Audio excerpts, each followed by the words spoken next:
By grace, you have been saved, created in Christ Jesus for good works. So here, St. Paul is reminding us that our Christian life begins not with our achievements, but because of the grace of God. No? We are all here because of the grace of God. Not because you are half Filipina and half Syrian. Not because you joined the Miss Universe and you answered major.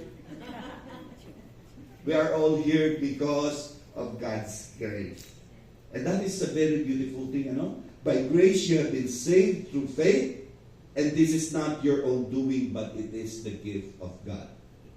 So our life is a gift, our presence is a gift, our being like Dominicans is a gift from God. And that is a grace, that comes from Him.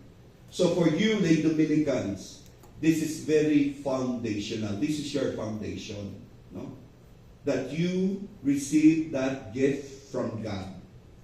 So our call to preach does not arise from our personal competence, eloquence, or status in the church, but it comes from God's graciousness and His initiative.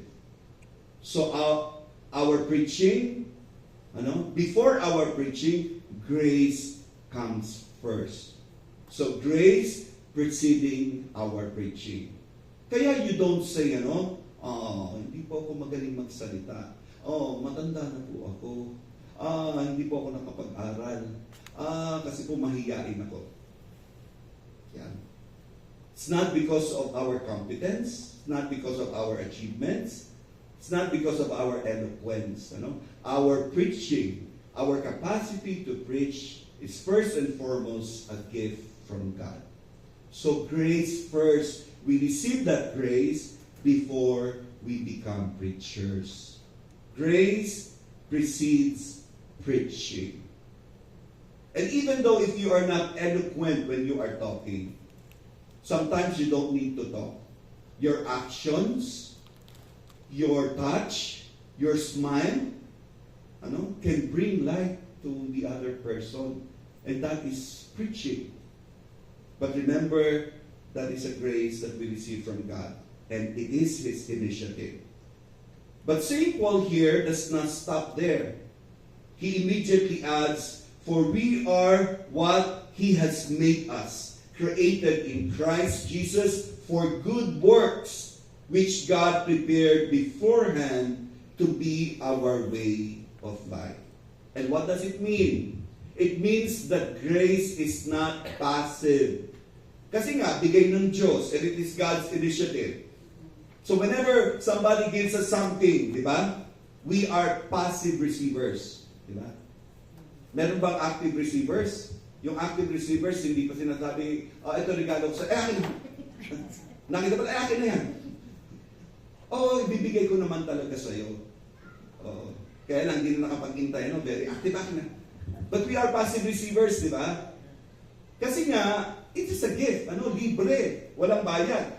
Pag may bayad, hindi regalo yun, ha? Ibig lang sabihin nun, pwedeng hulugan, pwedeng paluwagan. So grace is never passive, and it means that it creates, it forms, and it sends. That is the work of an active grace in one's life. It creates, it forms, and it sends. So, the lay Dominican is not only saved by grace, but they are also shaped for mission. That grace is shaping you to be sent for mission. So, in our terms, in our Dominican language, grace configures us to Christ the preacher. Through our baptism and through our profession, lay Dominicans are woven into God's saving plan, prepared, often quietly and ordinarily, because you are living an ordinary life, to proclaim truth through your word, through your witness, and through your word. So you are preachers of grace, first and foremost by your life, and of course, if you are working, you carry that grace as well, and that mission to share it with your co-workers.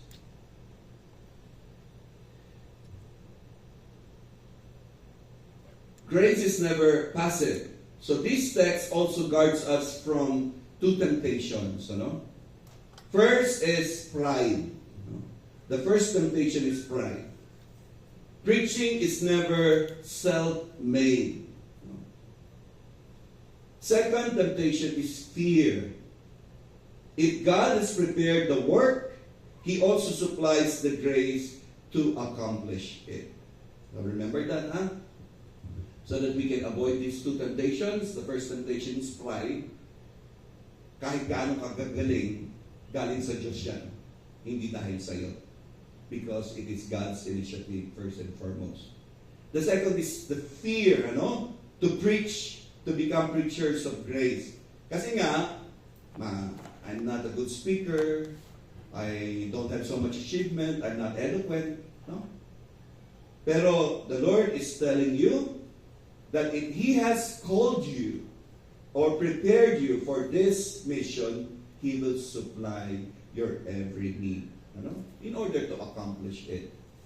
Diba, Proverbs will tell us, men are the ones planning, but it is God who executes the plan. So ganun lang din yun.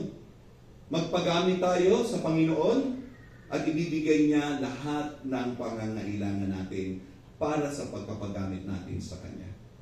You just have to allow yourselves, to be enveloped by God's grace. As Saint Dominic trusted grace more than strategy, so you lay Dominicans preach, not as owners of the word, but as its servants. Ephesians 2, verses 8 to 10, reveals the Dominican rhythm of life. And that is grace received, faith led, truth preached. We receive grace first and foremost. And then because of that, our faith has now become alive. And that faith that is led, ano ang produce nun? Truth. Truth that is being preached to the world. We are saved by grace. We are created in Christ. So, we are also being sent. Humbly,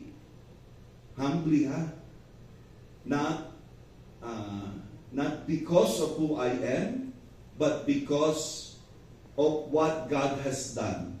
Not because of what we have done, but because who God is. Yun. And joyfully, kaya nga tayo joyful preachers, Before, ang sinasabi lang, joyful friars. Kaya lang, nagreklamo yung mga sisters, paano naman kami? Hindi ba kami joyful? For some Dominican friars, kasi mga simangot yung mga madre. Ayun ang sinasabi nila. Ay, hindi po, kasama rin kami, joyful sisters din kami. Nagreklamo din ng mga lay Dominican. Kasi paano naman kami? Kasi mga busy kayo, kasi Facebook. Saka telenovela.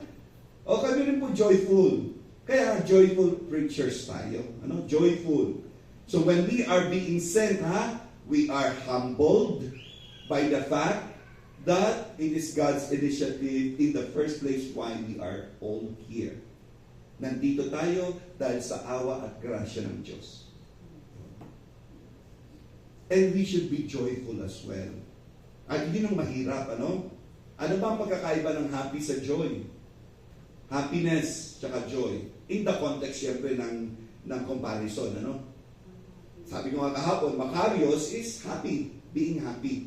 Pero iba kasi yung joy, Kaya nga, the joy of the resurrection. Hindi naman sinabing happiness of the resurrection, the joy. Kasi joy is penetrating. It's lasting. Today, I am happy. But tomorrow, who knows? Diba? But when you are joyful, you carry that all throughout the events of your life, whether you are walking uphill or you're going downhill. Di ba gano'n naman ang buhay? O si share kami ni Sir SP. 2 years ago, nandito ako. O wala pang sakit ng si Sir SP. And she's very active, ano? And we know her. Ano? Quick. Ganon. Orderly, pero quick. Gano'n naman gano'n ang tumatakbo yung utang naming mga friars and sisters, ano? Kasi nga, we are trained to work, ano, in the campus, in the school, in the university. Pero, siyempre, hindi natin hawak yung buhay natin, pati na rin yung kalusugan natin. No matter how careful you are, it's in the genes, talaga. Actually, yung cancer, wala pang specific point, ano, specific reason where did it come from, ano, yung origin niya. Ang sasabihin lang ng mga doctors at ang science, several factors that maybe we can tell you that cancer happens because of the several factors. Pero it's nasa genes, ano? Kaya nga ngayon, science are inventing, and I think in 10 years time, it would be realized na madidetect na sa DNA, ano? There's a machine that can detect a gene that would produce or create cancer in the person. Kahit bata pa lang, pwede mo nang alisin yung before the conception. Kasi ganun meron silang ini-invent na ganyan ngayon. So that you can remove that, no? Kung gusto mo nang matangos ang ilong, ayun, alisin mo yung gene, yung chromosome ng yung genes na magpapapango ng ilong mo. And then, you put, ano, so that would be a very, invention. So, yun. So, si sister, syempre, kasi alam natin pinagdaanan niya. Tapos, tinitingnan ko kanina, nagro-rosaryo tayo, madilim. Dahan-dahan siyang pumunta doon sa sacristy. Tapos biglang, and God said, let there be light, and there was light. Hindi nyo napansin? Ganun pag nagdadasal, ano? Madilim, pero pag nagdasal ka, biglang magliliwanag. No? Yung pala, may nagbukas lang ng ilaw.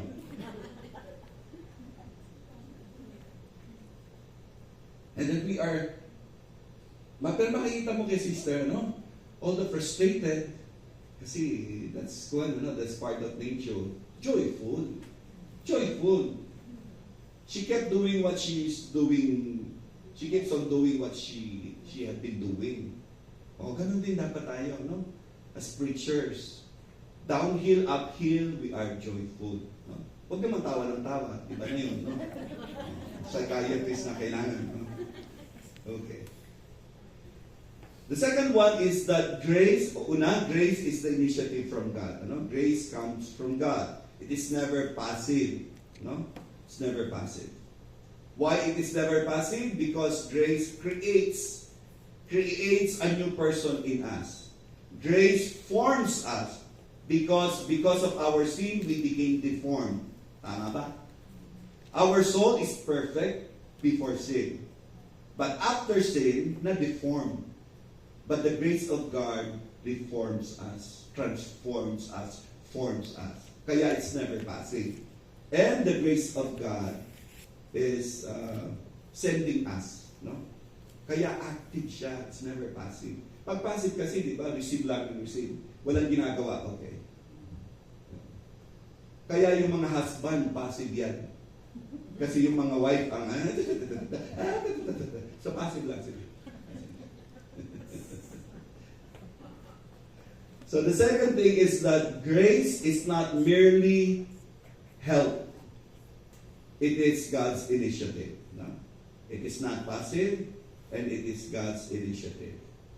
A truth deeply echoed in the lives and words of the Dominican saints and the spiritual masters is the fact that they all echo this, that what they have received from God is first and foremost the initiative of God. Saint Dominic himself trusted grace more than human strategy.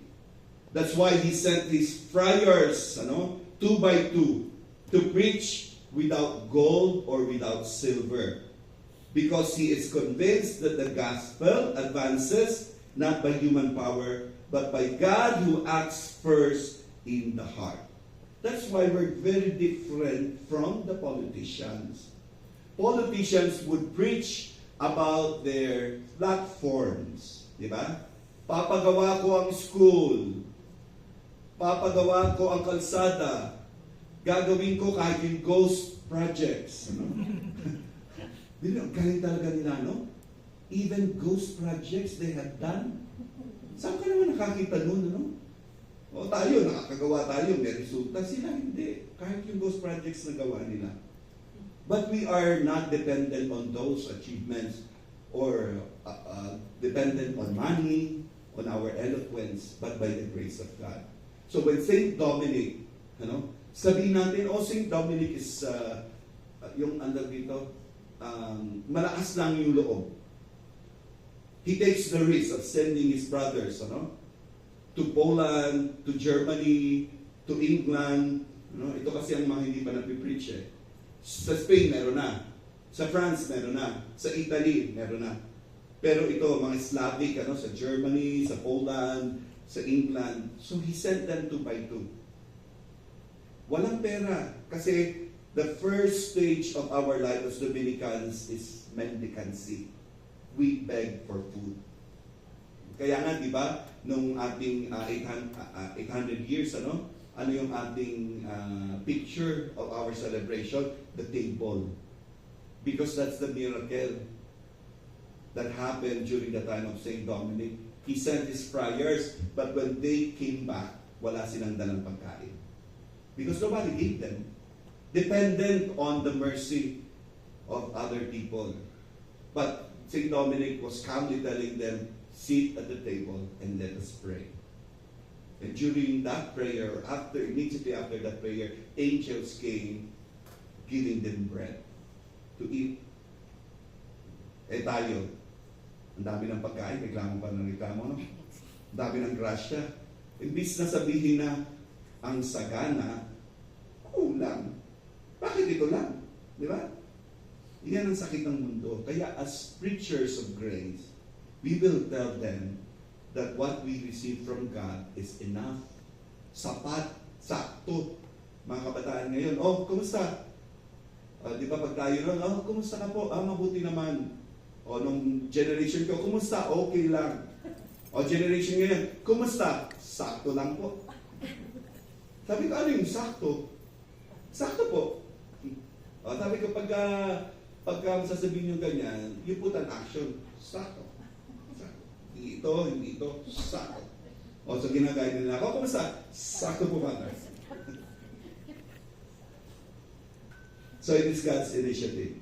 St. Thomas Aquinas teaches with clarity, grace does not destroy nature, but perfects it.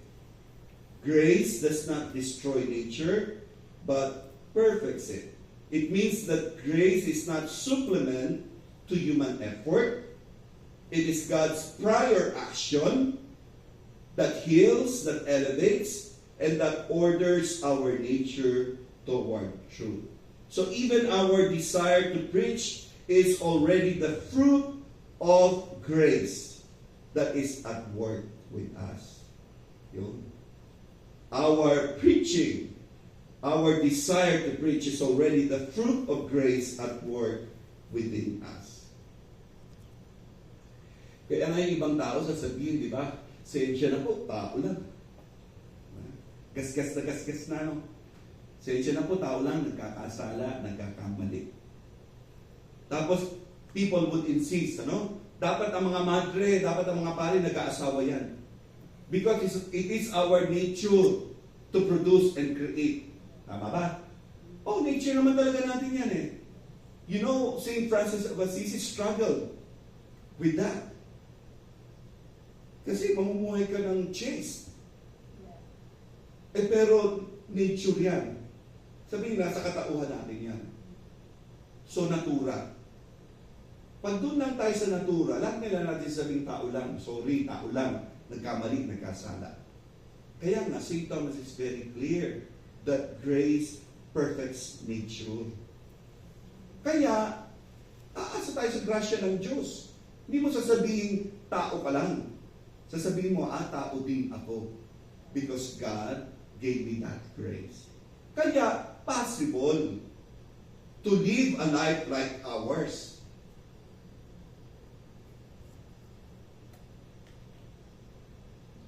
Even beyond the order, St. Augustine, for example, so formative for Dominican theology, confesses, sabi niya, you would not seek me if you had not already found me.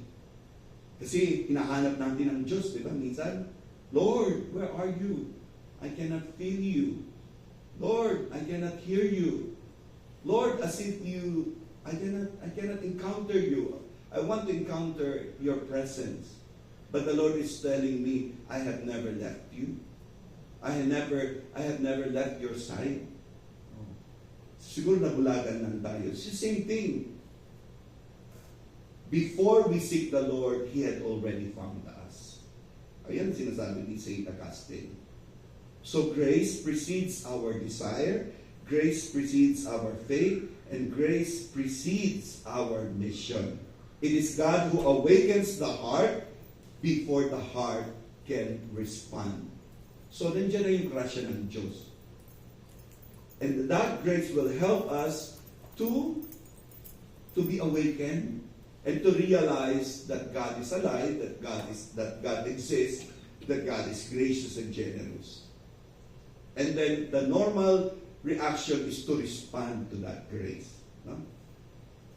So thus, in the Dominican tradition, grace is never merely assistance for preaching, but it is the origin of that call, the power of the word spoken, and the secret cause of its fruit. So everything that we do as preachers of grace, expressed in concrete evangelization, is all because of the grace of God. Lahat yun. So to preach then is to first adore the God who has already acted, who had already spoken, and who had already loved. Ito yung napakaganda, no? The mere fact that we are loved by God. Because many people do not really understand that. And sometimes they don't believe that. The reason why we are all here is because of God's grace. To add to that, the reason why we are here because God has loved us first. So yun ang point of departure natin. Departure, pag sinabing departure, aalis, So ano bang aalis ba tayo saan? Aalis tayo sa lumang buhay natin. This is my old life, so I will be departing from that. This is my lonely life, I would depart from that. This is my sinful life, I would depart from that. And you can depart from those things by the mere fact that God has loved us.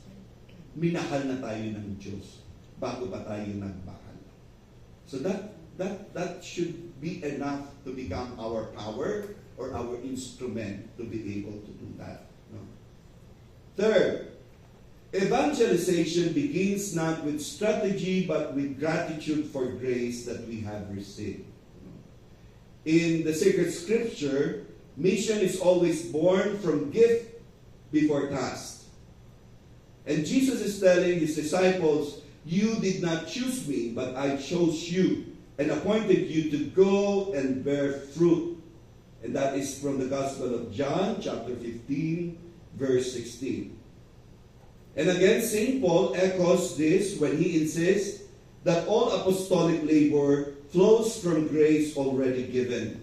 1 Corinthians chapter 15, verse 10. By the grace of God, I am what I am, and His grace toward me has not been in vain. So evangelization then does not start with planning. No? Okay, I would do this and I would do that. Let's go there and let's go from here to there. No? But it starts with wonder. And that wonder is that gratitude that God has first acted, that God has first loved, and that God has first saved. Saint Paul VI, in his Evangelii Nuntiandi, reminds the church that the evangelizer is first the one who has been evangelized. Yun naman yun, di ba? Ano ba yung i-share natin? The greatest sharing that we could hear are the ones coming from the heart. No? Hindi scripted. Kaya nga when you tell your vocation story, when you tell your story, and if it is really your story, hindi ka kakabahan. You will never be afraid, and you will never be you will never be afraid of committing mistake. Because that's your story, and it really happened, And the best sharing is the sharing of one's life. Ito yung buhay ko. And that is why many people are so touched, upon hearing a story from that person. Kasi nga, buhay, at saka totoo. So an evangelizer is the first, begins by being evangelized. So when we do the evangelization, the fact is that we have been evangelized first. O kasi mahirap yung sabihin, seek ye first the kingdom of God and His righteousness, and all these things shall be added unto you.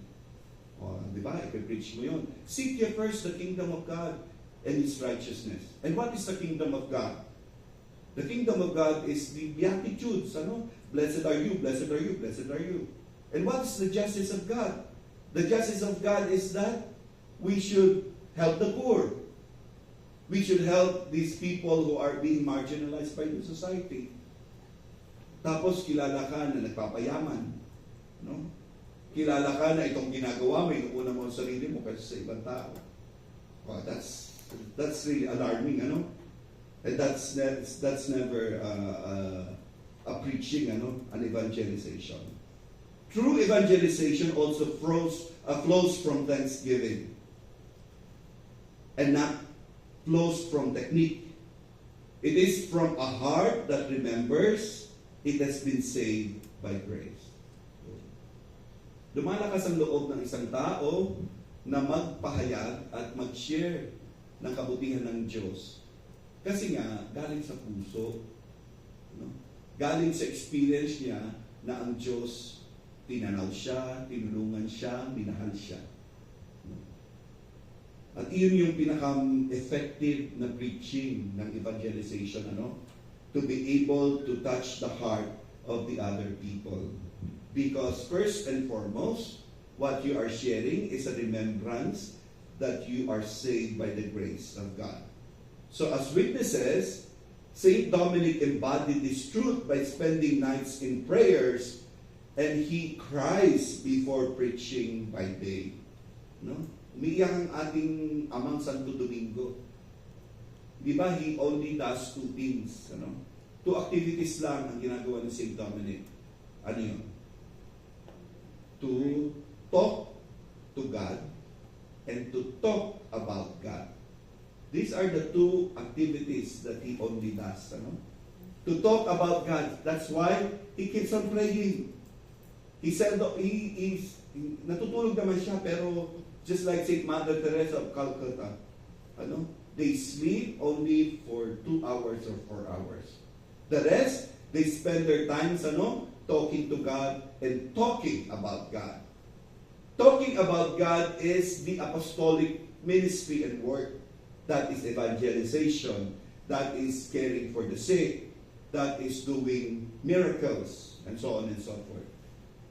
So, as Dominicans and as preachers of grace, we should always be, that our life should be patterned from Saint Dominic. Talking to God and talking about God. Saint Thomas Aquinas teaches that grace precedes all meritorious action, even the act of preaching itself. Because for Saint Thomas, the preacher is first a receiver of divine truth, contemplated as gift before becoming its herald. Hence, the Dominican motto, Contemplata aliis tradere. One can only hand on what one has first received with gratitude. Saint Catherine of Siena adds a personal, affective dimension when she insists that love of neighbor flows from the experience of being loved by God. Diba? Magmamahal lang tayo kasi alam nating minahal tayo. The same is true. We can only forgive when we realize that we have been forgiven. And some people would reiterate, some people would even complain, Father, I cannot forgive that person. I always go back to this truth, Why is it? Has not God forgiven you? That's different, Father. How is it different? That God has forgiven you, and therefore you should also forgive your brothers and sisters or the one who offended you. That is why our whole Mass, from start to finish, is about that. About the mercy of God. Because God has been merciful to us, so we should be merciful to others as well. Because God has forgiven us, we should also forgive the other people. As sasabihin na, you don't know the story, Father. You don't know how deep the scar or the wound that he or she created. Ang sasabihin ko naman, I don't want to hear about that story. Let's go back to the real truth that we have been forgiven by God, and so we should forgive one another. And why is it that you cannot forgive when God has forgiven you? Ayan, hindi ko minsan maintindihan. I don't know if I have shared it with you. When I was in Taiwan, it was in 2023, before Lent, I got hospitalized and I had the surgery. So, okay naman. So, surgery was okay, completed, successful. And then I went home after 3 days of confinement. So, nung gabi na, I was, before I fell asleep, a deep realization, when you go through that kind of, scenario, you would realize how precious our life is. And, the memories and everything, will come, realization. That's really, it's up to God. It's not on our control, no? If God calls you to heaven now, okay. Gusto niyo ba, pag tinawag na tayo ng Diyos sa langit, gusto niyo na ba? Ako, oo, kasi langit na yun eh. Mahirap kung tatawag ka ni Satan, halika na dito, hihintay ka na. That's different, But anyway, upon realization naman, syempre, yung sasabihin ng mga tao, nag-iinarte. It's not really inarte, it's really the realization that life is short, that life is precious, and it's not really on our control or our hand. You know what I have prayed? From the deepest of my heart, I told the Lord, Lord, I want to be free. I know that I carry still in my heart unforgiveness. So from now on, Lord, I chose to forgive.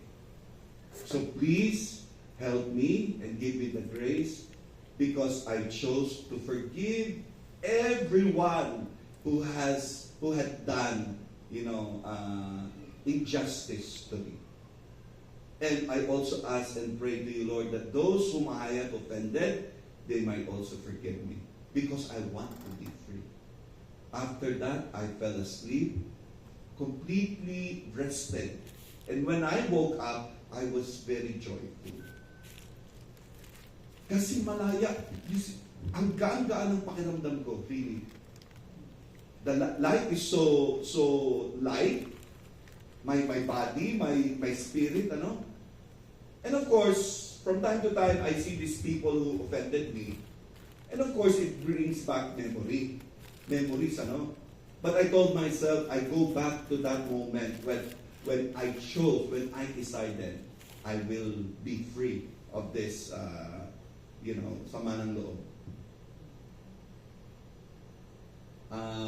2 days ago, during our maternal side's reunion, I shared about knowing that our lolo was a farmer. Kasi my father's side, my grandfather on my father's side was a farmer. Talagang magsasaka. Pero we didn't know that our lolo from our mother's side was also a farmer. And then there were especially my elder cousins, they were thinking, no, Lolo, he was not a farmer. Lolo was like this and like that, but we never knew that he was a farmer. I said he was a farmer because our clan, is used to planting. Sa Tagalog, nagtatanim. Yung tayong mga Torres, kasi Torres ako by my mother's side, tayong mga Torres nagtatanim. And what is that? Nagtatanim ng sama ng loob. Kaya farmers tayo because we like to plant, Planting, in Tagalog, it's nagtatanim, Tatanim. Just tawa sila ng tawa. Yung iba naman, natatamaan talaga. Our plan, really, my mother's side, mapagtanim. 1 taon, 10 taon, 20 taon, nandiyan pa rin, nagtatanim. Forgiveness comes from God, It is God's gift. On our own, we cannot. Di ba? Kaya nga hirap Di ba? Hirap magpatawad Kasi nga, it is a gift from God. Binibigay ng Diyos yan, regalo yan. At dapat tinatanggap naman natin. At hihingi natin sa Kanya. If you really want to forgive, you make a choice. Yun ang power natin. The power of God is to forgive. But our power is to choose to forgive. And that means to ask the Lord, Lord, please help me and give me strength to forgive. Because I chose to forgive. And you will see. Diba ganun naman, forgiveness is doing yourselves the favor and not the other way around. Kasi yung mga kagalit natin nakakatulog, nakakakain, nakakapasyal pa nga, di ba? Nakita niyo sa Facebook, tinamanan na magaling ito. Nakuha pang magburakay. Yung utang sa akin, ang tagal-tagal na, hindi pa ako binabayaran. Sa kupama sa bala. Kasi ko yung galit na galit. Samantalang sila, enjoy na enjoy. Ang ganda ng beach, may picture pa. But when we forgive, we are doing ourselves the favor. Kasi sino ang lalaya? Tayo. Tapos makikita natin, parang pag nakita ko ulit, babalik ulit sa akin, okay lang.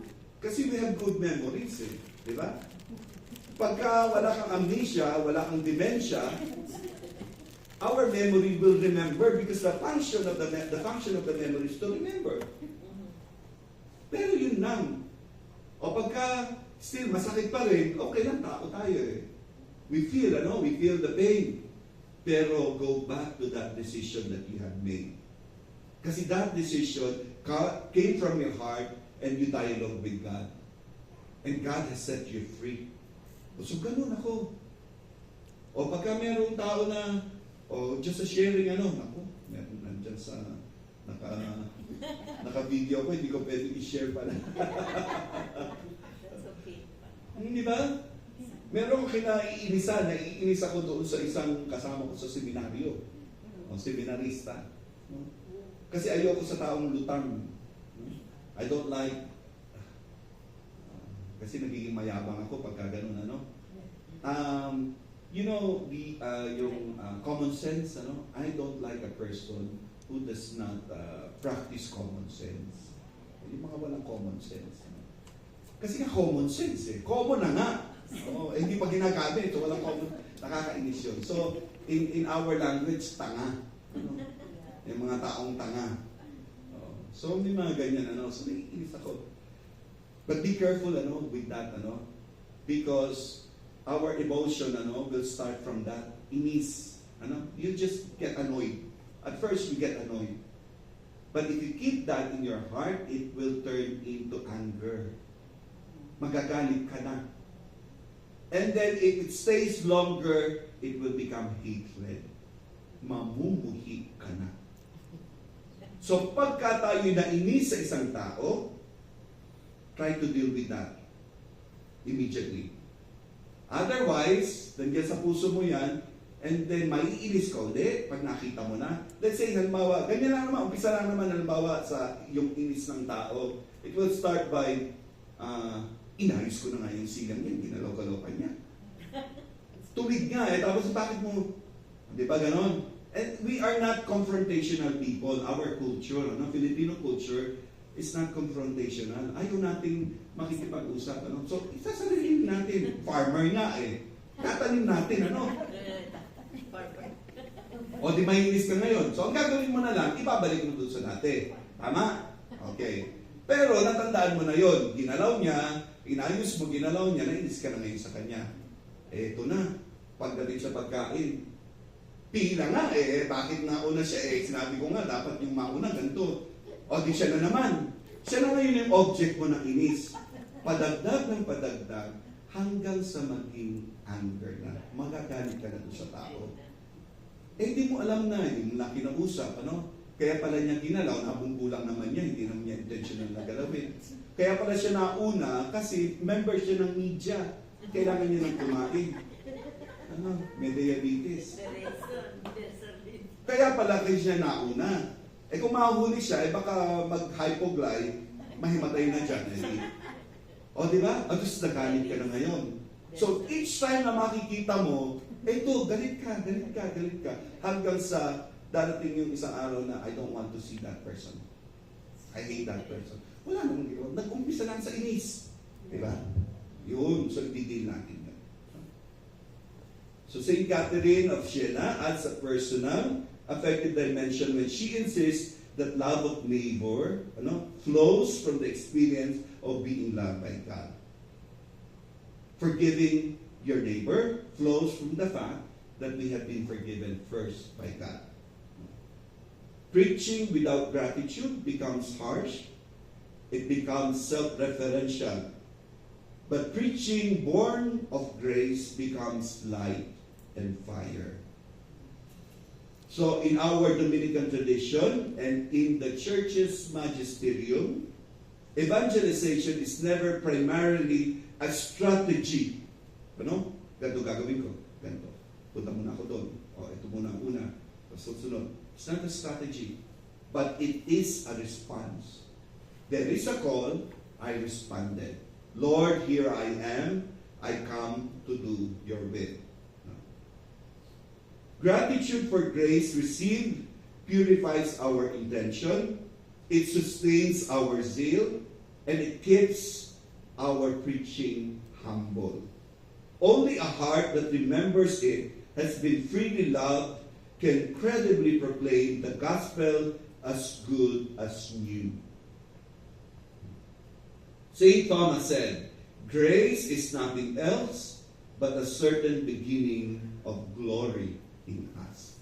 Grace is nothing else but a certain beginning of glory in us. Okay na? Merienda muna. Kasi 10:18, 10:15. So we have 10 minutes break and then we come back. Short reflection at saka tapos mag-meet tayo ng 11. Tama ba? Okay.